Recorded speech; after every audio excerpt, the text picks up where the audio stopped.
just like what we call gahapon, ang ako ang gi-expose is parehang na armas, pero dili tanan nga dunay armas is adunay authority. Dili tanan dunay armas nga kanang gitawag na tuog kanang police or sundalo. Bisag civilian dunay armas. It depends upon the implementation of the rules and regulation of the Code of the Philippines. So, okay, depende sa imuha nga kapasidad sa ingon nga modala sa armas. So what I'm trying to emphasize is this: giftings is our weapon. This is our weapon. Now in the book of 2 Peter chapter 1 verse 4, ningon diya, og ang Ginoo muhatag sa taragsaon og dagkong mga gasa, okay, sa nga iyang gisaad sa piling katawhan. Ningon diya ang pulong sa Ginoo nga haron nga makasukol o kining mong gasa makasukol kamo batok sa daotang kailibgon sa kalibutan. So it's giftings, okay, giftings. We are talking about giftings here because gift of prophecy, prophecy is a gift, healing is a gift, deliverance is a gift. Yes, of course it's a gift. It's because of the understanding, okay, and also wisdom is a gift, knowledge is a gift, faith is a gift, working miracle, this is a gift, discernment of spirit, what else, tongues, and gift of interpretation. So maunay gitawag na tuog mga gasa. So katong magpahiling saan ba sa buha kay giling ko ganito ganiya tuod-tuod na lang po na iniguman na to sa tuwang live karon, maghealing ta, okay, mag final tag healing right after this, okay. So danang gasa gilantaw tudlo na to ni Pirmi nga dunay siyam ka gasa nga ihatag si Espiritu Santo kung malipay siya sa imuha. That's why here in Jaom we have what we call the third level, the three levels of the anointing. Muna di ta makaingon sa ubang churches nga way gahom o walay diog, kundili kitang tanan, as long as you receive the Lord Jesus Christ, you have that gift. So it might be you have the gift of wisdom, for example, katong knowledgeable sa word of God na bersikulo. So you have the gift of knowledge. But pag yung kang wisdom, this is what we call the filterized knowledge that can able to apply in every situation or in particular situation. So again, kining tanan mga gasa ni. Now in the book of 1 Corinthians, okay, so listen very carefully. You can also take note the verses that I shared to you, because after this maybe some of our staff management will delete this video. So every time nga ako live streaming, ato nang gi-delete because that is one of our privacy. Bulahan ang nakakita o nakalantaw kay siyempre makakuha gyud ta sa mga nindot nga mga pagtulunan. So dili Jaom, dili lang ta ayohon, dili lang ta ipropesiya, kundi dili lang pud ta ingon nga unsay ato ang mabuhat lang, kundi bag-on tas Ginoo og palambuon patas Ginoo. And that's the essence of Christianity. Though na ay mga gitawag na tuog kanang mga pagsulay, na mga trahedya sa kinabuhi, it's normal. But after that, diba, 1 Peter chapter 5 verse 8, tingod diha nga 9 and 10, apan human sa mubo nga pag-antos, ang Dios mubo nga pag-antos lang dili taas. It depends upon how you engage in a battle. Praise God. Okay, now in the book of 1 Corinthians chapter 14, ningon diya ang verse 1. Okay, we are talking about now, or again, the exposure of the gift of prophecy. But ato sang sulti, ato sang aninawon pag-ayo, ato sang hibaw-an pag-ayo, that the gift given by the Holy Spirit to those person whom glorify the Holy Spirit, glorify the Father, and glorify the Son. So this is what we call in stewardship. Okay, now 1 Corinthians chapter 14 verse 1, the Bible says, angay ninyong tinguhaon ang gugma o ang mga hiyas nga espirituhanon, labi na gyud ang pagsulti sa mensahe sa Dios. But in King James version, ningon diya, and especially to prophesy. Now, but before we ask this gift, ningon diya, angay ninyong tinguhaon ang gugma o ang mga hiyas nga espirituhanon. So gugma, love. Manang kabantay mo, be careful kay dunay ga propesya nga not out of love. And that's, remember that they are what we call classification of prophets. They are what we call also types of prophets. So natin gitawag mga seasonal prophets, napunta gitawag o mga minor prophets, o mga born to be a prophet. Okay? And a prophet in every designated nations. So this is what we call prophets. Now, kung ato nakita, look at in the life of Jonah, can you imagine why Jonah escaped in doing the mission to Nineveh? Instead of going to Nineveh, what happened? He went supposedly to Tarsus. So usa ni tabo, instead unta siya nga padtuon sa Ginoo, nisimang siya dalan, but what is the purpose or what's the reason nganong si Jonah nisimang man og dalan? So one of the reasons ato nakita diya is dili siya gusto nga moadto sa Nineveh. Dili siya moadto didto kay mga tao daotan. Dili siya gusto nga moadto didto tungod kay dili siya gusto nga pasiluon sa Ginoo ang mga tao didto. Mao nang bantayan po nato kay napoy mga propeta karon nga Jonah dili ganang pasiluon kay ganang silutan. And that's be careful, because even Jonah himself, kung natin ato nakita sa diya nga wala siluti sa Ginoo ang Nineveh, nagbagulbol pa gani siya. Now be careful of Jonah's also the move of the prophetic of Jonah. Kay ang Jonah naman gud gitawag og mga minor prophets. That's why Jonah is not considered as a major prophet. Jonah is considered as a minor prophet. Why? Because lack of love. Praise God. I pray nga ato na kuang punto. Because of course love is not rejoicing in iniquities, but love covereth multitudes of sin. We are not tolerating sin. We are not tolerating wickedness, but because of love, you have that boldness, like the tribes of the Lion of Judah, for you to help that person, for them to be enlightened. Because without love, there's patience. There's no patience. Only love that can produce patience, and that patience can make somebody that can move supernatural. Is because God will give that person in a very special anointing. Now, again, be careful. I know nga daghang po nga propesya karon. Mo bitaw na uban mo abot na nagpropesya nga propesya og kuan, propesya og multo, propesya og diwindi. Unya ang uban ga propesya nga ay kita kog mga unsa na mga crabs, isopythons. That's wrong prophecy, I tell you. That's wrong prophecy. Because there's no story in the Bible that Peter or even those minor and major prophets keep on talking about animals. But they keep on talking, of course, something will happen, and they keep on talking about the repentance of men. It's not just all about we are talking about we foretell something, or we are talking about the future happenings, but it is just all about a warning. It's a warning. I tell you, it's a warning. Okay? Praise the Lord. Hallelujah. Si Ray Abosido. Yan na po. Nindot ako mga palangga kayo ba? Ray Abosido. Ray Abosido. Praise God. Okay. Hallelujah.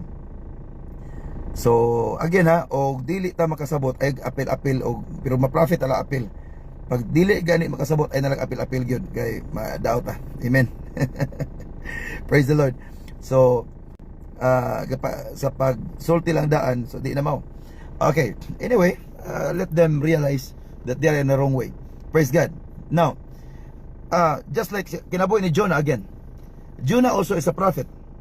But kung nato nakita, wala tay kung wala tas prophetic ministry, di na lang gyud ta mo apil-apil kay ang prophetic ministry alang makasabot lang na kon prophet manang kon dili prophet mo gina magpataka po kon istorya manang ay kumpiyansa. Okay? Praise the Lord. Hallelujah. So okay lang. God bless you.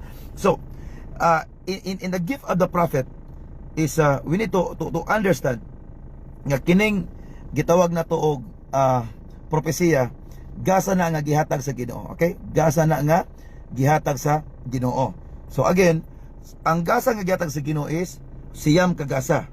Gift of wisdom, gift of knowledge, understanding, or faith, gift of healing, working miracles, then discernment of spirit, prophecy, discernment of spirit, tongues, and interpretation.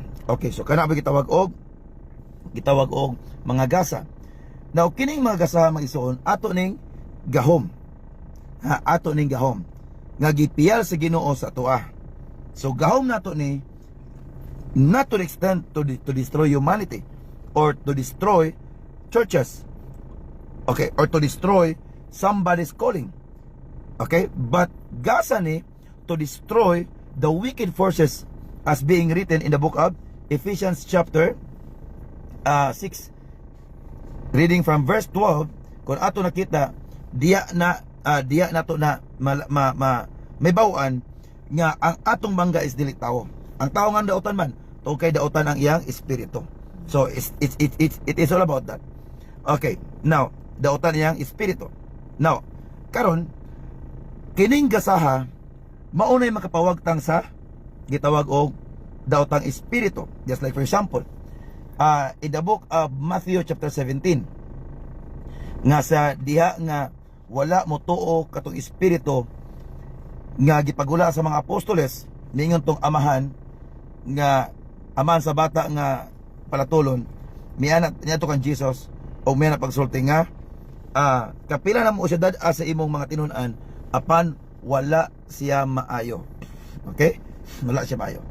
Diyan si Jesus nga magsige ba naman kukuyog sa inyo ha? Alad dal adri ang bata o ginginlan ni Jesus ang yawa og ang yawa migula og ang bata na ayo. So ngun dili siya kung nato nakita wala migen ako mismo wala ga encourage unsa mo inom og tambal, because I know in the realm of the spirit what is the cause or what is the reason why people have sickness. Okay? Why people have sickness. So kung ato makita diya nato na mahibaw-an nga ang bangga sa tao is not all about men, but also gitawag na to og spiritual forces, gitawag na to og spiritual wickedness. Okay? Now kining magasaha again, kining gasaha ato ning ginigiban og kini gihatag sa Ginoo kon malipay si Espiritu Santo sa atoa. Okay? For example, in the book of Ephesians chapter 4, Ephesians chapter 4 verse 30, unsa Ginoo, og ayaw ninyo pasupa ang Espiritu Santo sa Dios, kaya ang Espiritu mao ang patik sa Dios, diya kaninyo alang sa adlaw nga kamo luwason sa Dios. Biyain ninyo ang tanang kayugot, kapungot o kasuko. Ayan, kayugot, kapungot o kasuko. Og ayaw na kamupag siningkay. Now, kining tanang mag-igsoon, it talks about character. Okay? It talks about character. Mubito lang kumakabantay ta na yung mga ngilalog kinaya. It's because the Holy Spirit cannot move. It's because the church is not baptized by the power of the Holy Ghost. Na iba nang sulti nga, baptized ko ni Holy Spirit. But baptized ni Holy Spirit, but kung ato nakita, is wala pa diya tungod kay nganuman emotional pa kayo pa dali pa kay worries kanang grabe ang worries pa. So mo na hinungdan ngano ang tao nga dili maka tagamtam sa gasa ni Espiritu Santo. Now ganina tong gibasa sa 1 Corinthians chapter 14, angan yung tingwaon ang gugma, ang gugma. Now sa 13 ningon diya, mahimo nga makasulti ako sa pinulungan sa mga tao og bisan sa mga anghel, apan kung wala ako'y gugma, samara ako saba nga agong og piyang-piya nga nagtagingting. Bisag mahiyas pa ako sa pagpadayag sa langit ng mensahe, makabaton sa tanang kaibalo, og makasabot sa tanang tinago, bisag may pagtuo ako nga makapabalin sa bukid, apan kung wala ako'y gugma, wala ako'y kapuslanan. Ayan. So dito na makita, muna nga kining tanang magson, tanang gasa nga atong nadawat, dili ni siya ingon nga pangguba sa mga binuhat sa Ginoo. Ang gasa nga gihatag sa Ginoo sa tuwa is walay lain kundi maproteksyonan ang mga binuhat sa Dios. Okay? Maproteksyonan.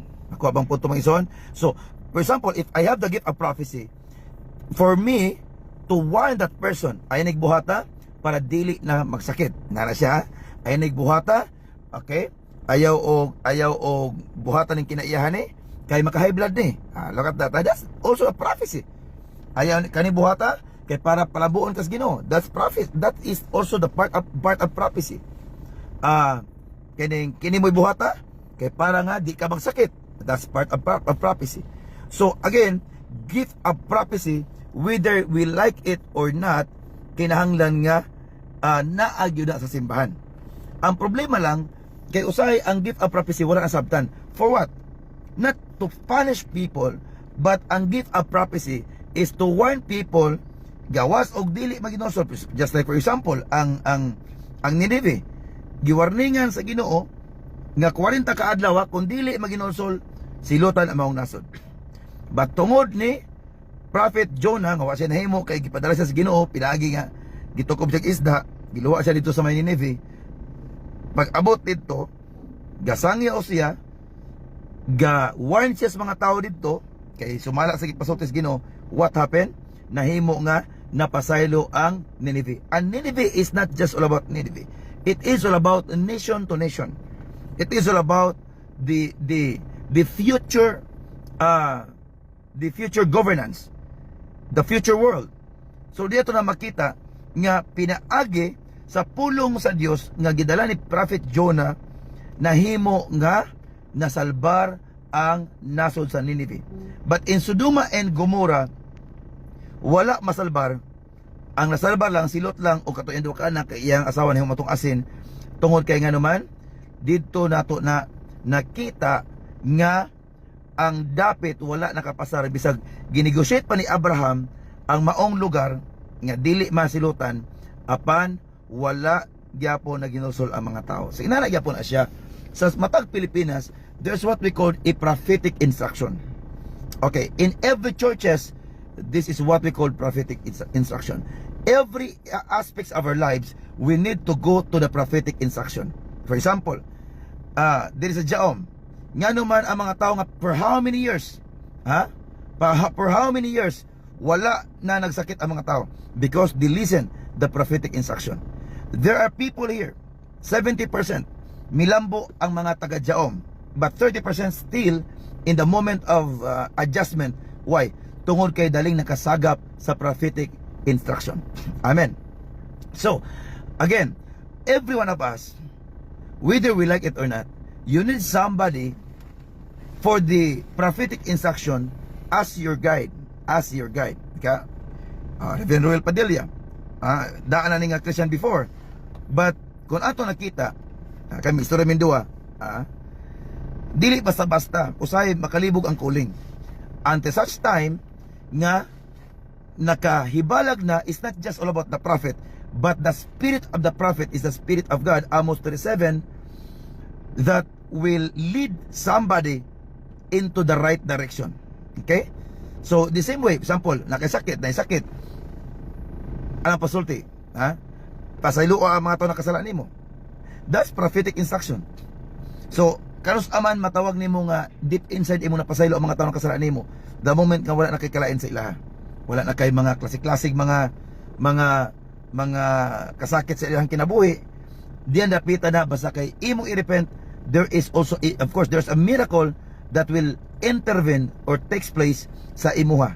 Amen. So inana siya magsoon. So muna nga ang prophetic ministry again, dili ni siya tunglo. Ang tunglo pirming ga-release og kanang gitawag og negative. But wala mo release og kanang gitawag og warnings or what we call kanabang dili pwede pirming negative. Dapat na positive. Sama sa battery or sama sa electric na positive negative. Napoy ground, di ba? Napoy ground. So meaning to say, musugotan sa dili na agyod ng gitawag og kanang timbang-timbang na nagitawag og balance. Dapat ang prophecy is i-balance. Amen. Just for example, again, ako pirming gibalik balik. The moment nga nakita ko sa akong pananawon nga year 2020, manirado ang tanan ng mga establishment, pati first quarter of the year 2020, pati ang mga mga kabalayan. So nahitabo. And then what I saw in the realm of the spirit is there is what we call atong injection. Katong injection. So dito tong vaccine. So dito pagkabanta ng vaccine, warning na. So tanan ulit pa vaccine na because this is the operation of di lang ko consulting mayo kay public man eh. But katong ganahan makabalo unsang vaccine, you can approach me, you can contact our staff, okay? So dito na nganong wala ka pa vaccine ang jaom o nganong ga conduct og krusada from places to places kay wala may lang simbahan atong og krusada in the midst of pandemic, hilombit na simbahan ato. Di man to basta-basta.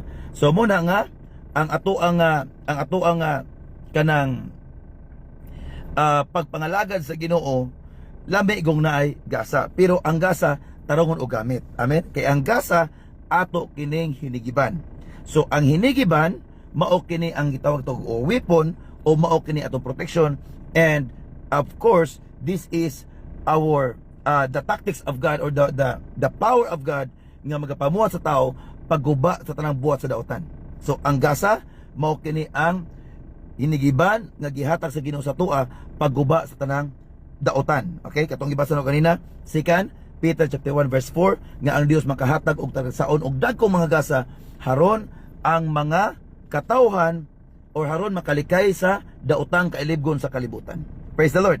So now the question is how to activate giftings. Ayan. Mao na karon how to activate giftings. So ugma na lang punta ha. Ugma na pod. At least inhinera ba? At least nga nakabalo mo nganong kinahanglan nga nagutay gasa. Siyam ka gasa bisag na kay usa duwa tulo daog lagi na migsoon.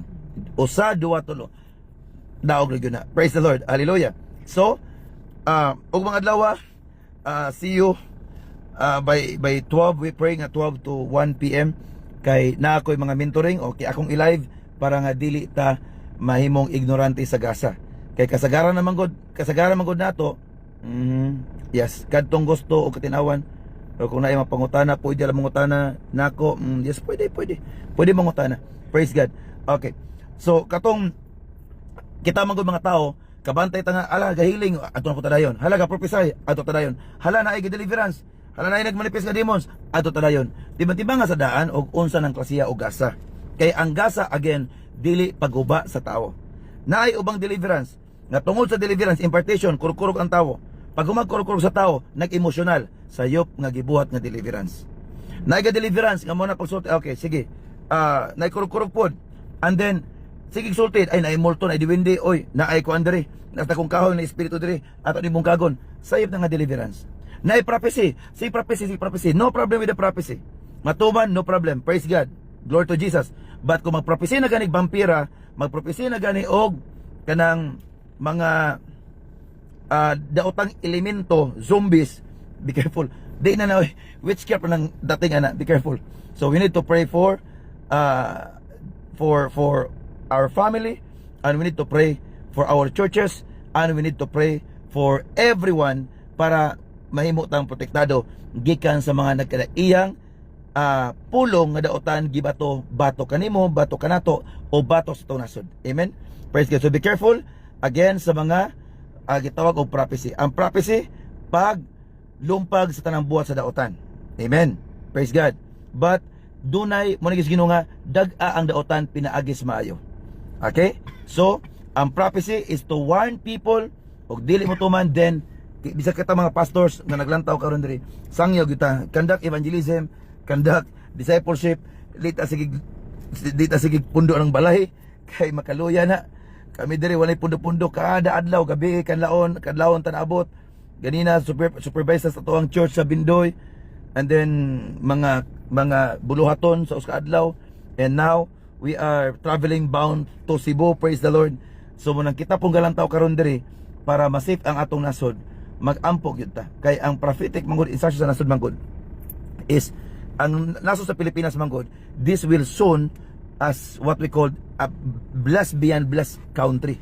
But kinahanglan ng tanga magdisiplinas ka ugalingon. Most especially reminders lang alang sa mga simba pag Santo Niño, please gamita atong nauna maigsuon. Asa gikan Santo Niño, hinumdumi na dili na gikan sa Ginoo. Si Jesus gikan sa Amahan. Amen. So ato enlightenment importante kayo. Timbang-timbang nga sa pinakasimpleng pagtimbang-timbang.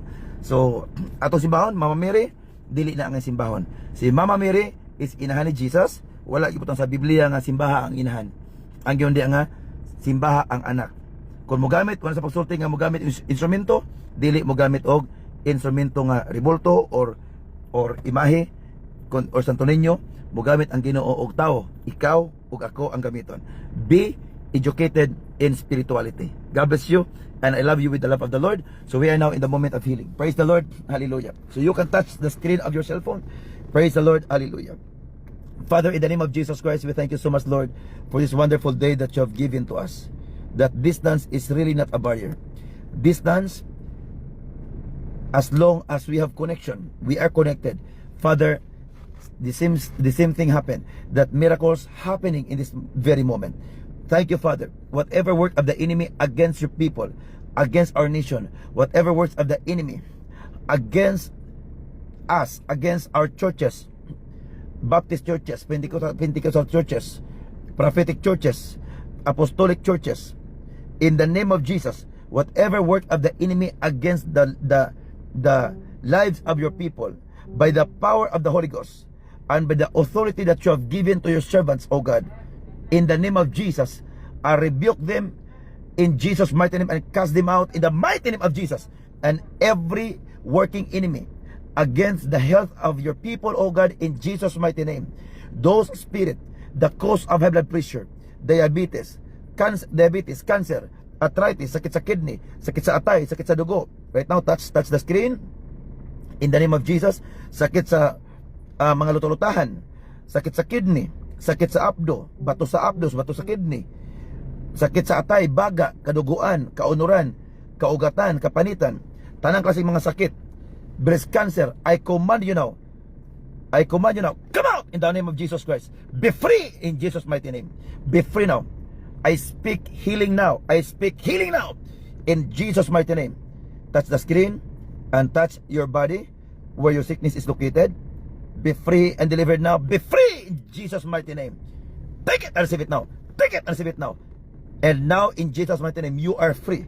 Sakit sa tuhod, sakit sa tungkugo, I command you now. Sakit sa abaga, sakit sa tingkoy, sakit sa liog, sakit sa ulo, sakit sa tiyan, sakit sa dugan, kutas, I command you now. Come out!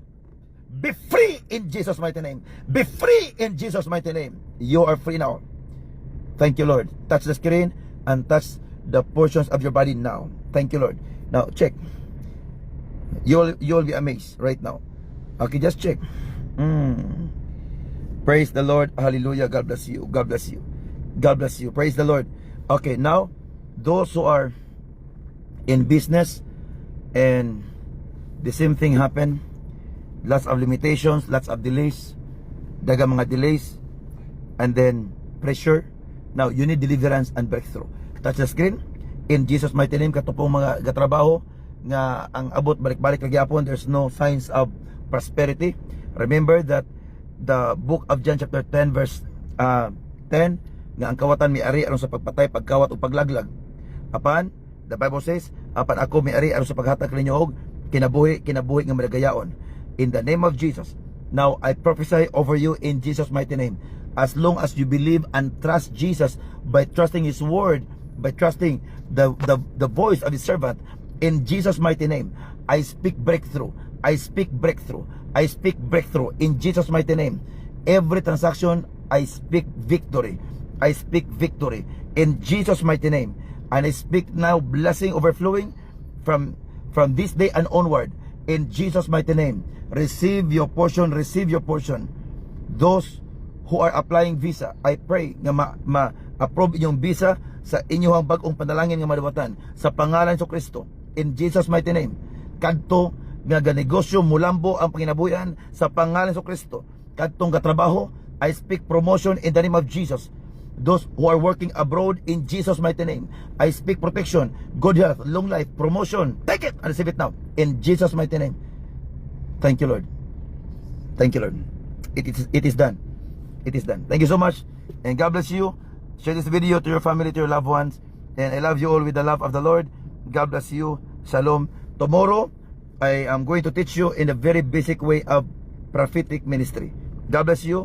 Online, so you can invite your friends, you can invite your family, and those people who are part of your life, so you can invite them and join in our live streaming of Jesus the Alpha and Omega Ministry.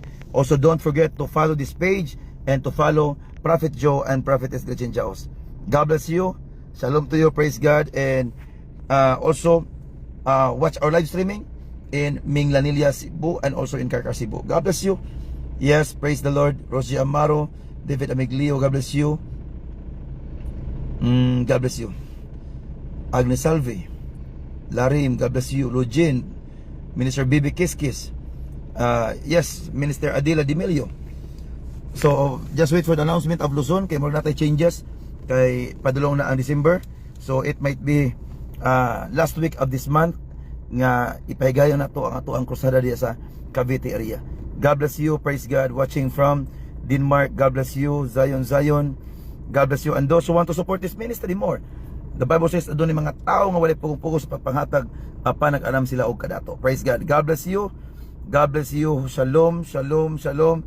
See you Karkar and see you Minglanilla. The rest of all Jaon family and all our followers and supporters, thank you so much. So if you support more of this ministry, just send to our bank account for the ministry, not for us, and for the projects of Jesus the Alpha and Omega Ministry, Main Church Tanay. God bless you. God bless you. Miriam Cantilla, Karatao, Odilio,